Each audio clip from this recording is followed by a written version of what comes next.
Zeke got fed. Tony Pollard did too. Balanced attack, unlike back in week 1. Prescott led Dallas on an 11-play drive to set up Greg Zuerlein's 56-yard game-winning, there it is, split those uprights, field goal. Dak was happy and confident after this one. Take a listen.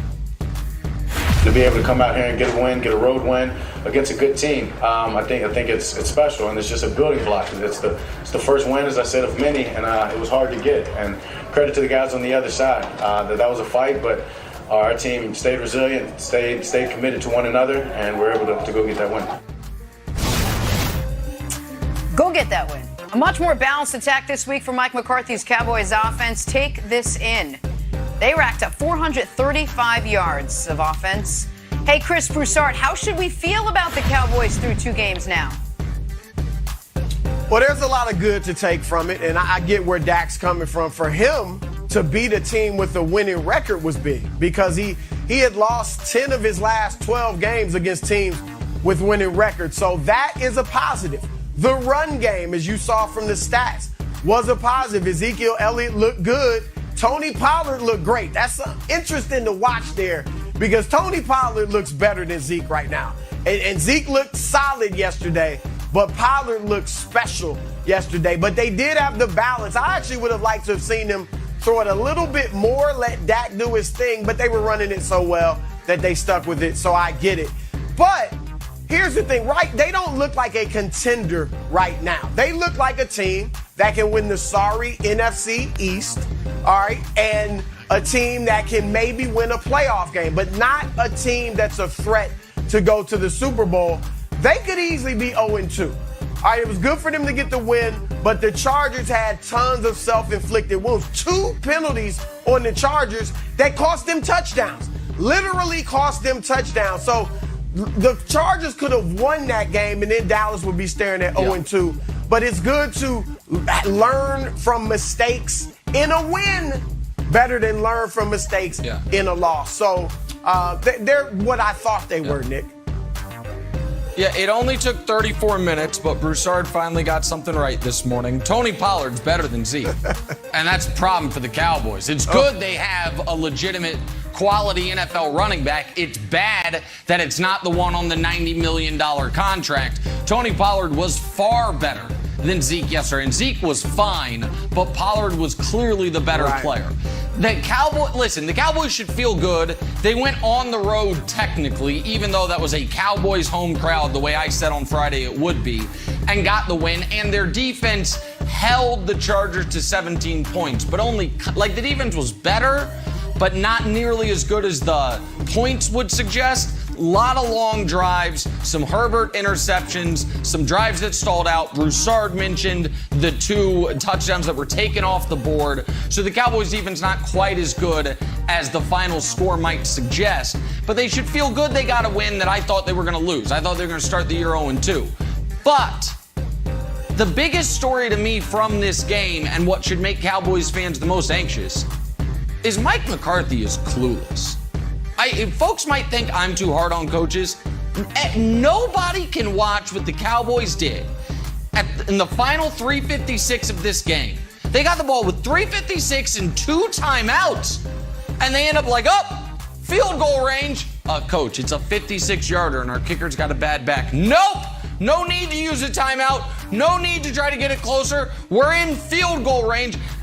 Listen. Field goal range is not a binary thing. It's not either you're in it or you're out of it. Once you get in it, you can get in better field goal range. And McCarthy's his excuses after the game were absurd. He was like, well, we had a guy come off the field who wasn't supposed to, and the clock in the stadium went out. Buddy, you had a timeout. You had 33 seconds left and a timeout. Call it and try to make it closer. Because he made the field goal, McCarthy's skating on it. So it's a good win. They should feel happy they're 1-1. But McCarthy needs to go to Clock Management 101. I teach a seminar via Zoom on Saturdays. It's $150, half hour. You'll be better, buddy. Sign up for it. That's bad, Jenna. That part was bad. So I took that class because I wasn't sure what I was signing up for, and it did not help me at all. It was just a waste of time, but it was fun time with Nick. We talked some Patriots-Jets yesterday. Mac Jones was solid all day. Pretty dominant Pats win. Pretty mistake-free day for Mac, just 186 yards passing, but he did what he had to do in this one. So, Kevin Wildes, are you impressed by Mac Jones and the Patriots through 2 games? Jenna, I don't appreciate your read, and we rarely have, beef on this show, you and I, but I don't like the tone of that read. I don't like the tone of that. You said, he's solid. Here's what the Patriots are about, everybody. We're about winning games. Bill Belichick doesn't have social media, and I'm sure he doesn't play fantasy football. So while everybody else is out there, Trevor Lawrence and Zach Wilson are trying to beef up your fantasy teams, I guess, or they're doing self-esteem projects, throwing the ball all over the field. Bill Belichick's not doing that.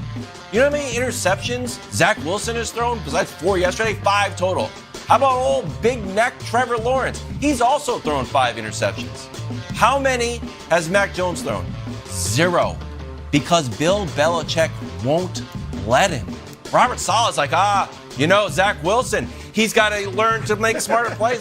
Bill, that's not even an option. Mac Jones be like, hey, buddy, that play right there or this one. Those are your options. It's like a kid's meal. You want chicken fingers, the hamburger, or the grilled cheese. That's it. You don't get to go off the board and be like, you know what? I would like the calamari. It's not on the kids' menu. We're growing up right now. So do I feel impressed with Mac Jones? Yes, I do. I feel great about it, Broussard. Wildes, I could not agree more. A very smart take by you. Look, when I was raising my children, there were a few things you got a chance to watch on TV. All right, I didn't just sit them in front of the TV, give them the remote control, and then say, watch whatever you want. HBO, Cinemax, Showtime, whatever you want. No, you got Nickelodeon, you got a couple choices. All right, and it's the same thing with Mac Jones. Nick, I guess you'd rather, just throw him to the wolves like Trevor Lawrence and Zach Wilson, as Wild said. I mean, this is so smart. That's correct. In fact, this is reminiscent, and I'm not even going to say the name because I don't want to put Mac Jones in this category, but it's reminiscent of what happened, about 20 years ago when they had a young quarterback that people didn't expect anything from and just manage the game. Don't make mistakes. Throw for a couple 100 yards, if that, but just manage the game and don't make mistakes. And our defense and our running game will take care of the rest. And they won a few Super Bowls that way. Now, that's what they are doing with Mac Jones, and they look like the playoff contender that I thought they were, Nick. You can scoff at it all you want, but they are handling Mac Jones perfectly. And yes, I'm impressed. I'm not going to critique anyone's parenting. We're all guessing and we're all doing our best. And Broussard has 2 grown adult twin daughters that are exceptional human beings. So clearly what his wife did and Broussard commented on worked. However, to Wild's analogy, you ever met a 25-year-old? It's like, hey, what do you want for dinner? Chicken fingers? What are you ordering in the restaurant? Chicken. Some folks never grow out of it. You've met them, and I've met them. And your whole, Trevor Lawrence thrown 5 interceptions. That sounds like a ton. You know the last quarterback to throw more in his first 2 games? Maybe you've heard of him.